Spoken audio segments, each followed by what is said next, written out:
Mike Radich here, and I'm now joined on the phone by MFC Lightweight Adam Lynn. Adam, how are you? Hey, what's up, Mike? I'm doing good. I'm getting ready to do this on Friday. I'm super stoked and glad to be talking to you, man.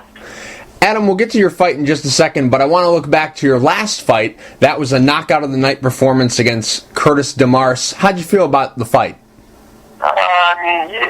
I felt pretty good. It all kind of came together. Nothing like that's ever happened before me before. So, I was stoked. It was the first time for everything, but, just moved on past it and ready for the next one. I'm just curious about that elbow. Was that something that you were trying to set up throughout the fight, or did you just throw it on instinct? What happened there?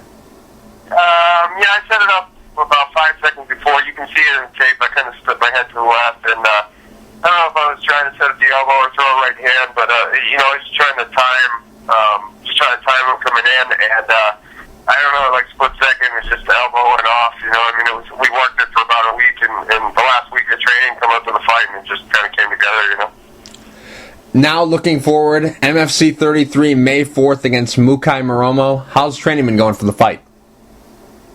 Training's been good. It's been good, man. It's I'm glad the hard part of training is over, and the fight week, I get super motivated and super excited, and the fun part's about to happen. So stoked.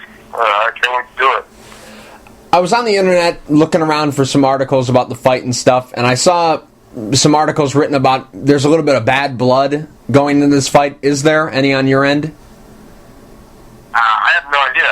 None on my end. I don't know. I don't really pay attention to any interviews or internet or anything like that. So I don't know if there is. It's news to me. What are your thoughts on your opponent? I think he's tough, dude. I think everybody that I've ever fought is tough, and it says something if you're going to be successful in the sport. It says something about you. So he's a tough dude, and he's a good Thai boxer and good MMA fighter, and I think it'll be a good challenge for both of us. Obviously, you'll be able to tell me better after the fight, but based on what you've seen him do in the past, where does he rank amongst guys that you've fought before? Right now, he ranks as one of the toughest because you're only going to fight him in a couple days. But I don't know. I don't rank I don't rank the. Obviously, I've fought some really tough guys in the past, and I've fought some guys that weren't up to world class caliber. But I don't know. I just see Mukai as a challenge that I'm looking forward to get my hands on and see what happens. A lot of people are expecting this to just be, an all-out stand-up war. Is that what you're expecting going into the fight? No, I'm expecting to go out there and just stay composed and do what I need to do, work my game plan, and come out on top. That's what I'm expecting. There's a rumor going around that the winner of this fight will fill one side of the vacant title slot. Has Mark Powich told you anything about that? No, but it kind of. Working out that way, but no, it's nothing I talked to Mark about. It's nothing I even focus on, to be honest with you. This fight, it's an important fight because there's potentially title implications, but your opponent, what does he bring to the table that you maybe haven't seen before? Anything? Going into first of all, I'll comment on it's an important fight to the fans and to some people. To be honest with you, I view it as every other fight I've ever had. It's the title implications, no title implications. I've fought for belts before. I've won belts. I've lost for belts. That's no big deal. When Mukai, I don't underestimate it all. I don't overestimate it all. I just focus on what I need to do, how I need to fight, and how I need to perform to do the best that I can do. You know what I'm saying? If he has something new, then kudos for him. It's not going to change my game plan or my strategy. I'm still going to go out there and try to implicate. So. I was looking at your record, and I noticed that from your Josh Thompson fight to your David Gardner fight, you didn't fight. Were these fights that weren't recorded, or did you take some time away from the sport? What happened during that period of time? I retired, man. After Josh Thompson, 2007 was a really hard year for me physically and emotionally and training-wise. And, out of 3 out of 4 fights, I got knocked out. And after Josh, I had had enough, and I retired.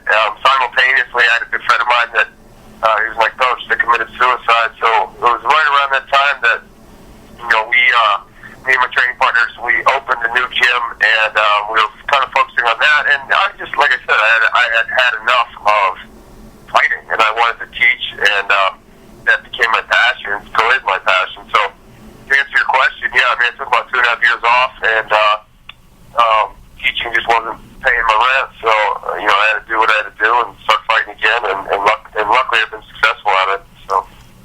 How have you been able to turn it around? Because right now you're on a good win streak. Is it past experiences where you've learned from your previous losses? What exactly can you point the finger to, the reason why you've been able to turn it around?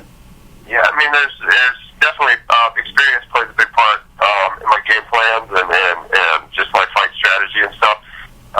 But I'm comfortable with the people around me, and I'm excited about the gym that I come out of, that I represent, and I don't know, it's just, when I'm happy, performances tend to display that. So obviously since I started fighting again, I've just been happy. I've been happy with the process, and I don't stress about it, and it's coming out in my favor.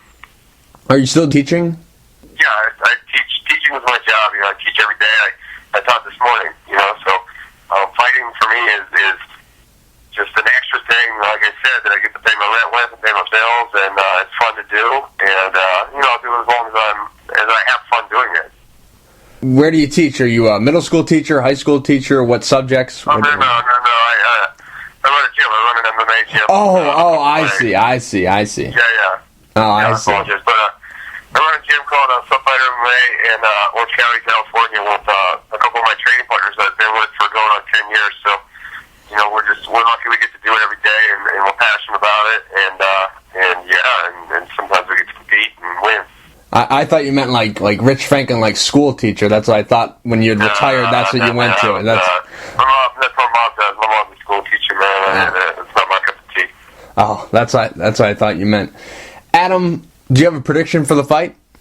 I predict 3 hard-fought rounds, and me coming out on top, and like I said, just doing what I need to do to come out with a win. So. Adam, real quick before I let you go, do you have any sponsors you would like to thank? Anything you want to say to the fans? Yeah, first and foremost, I want to thank my gym and my team, Sunfighter MMA. I want to thank OG Abel for hooking me up with a little lifestyle brand, some T-shirts, and Brahma Mall, Net Eyeglasses, Core Power Yoga, MMA Chaplain.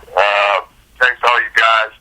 Iridium Sports Agency. I mean, it's there's a lot of people that are coming together to help me out, so I appreciate it.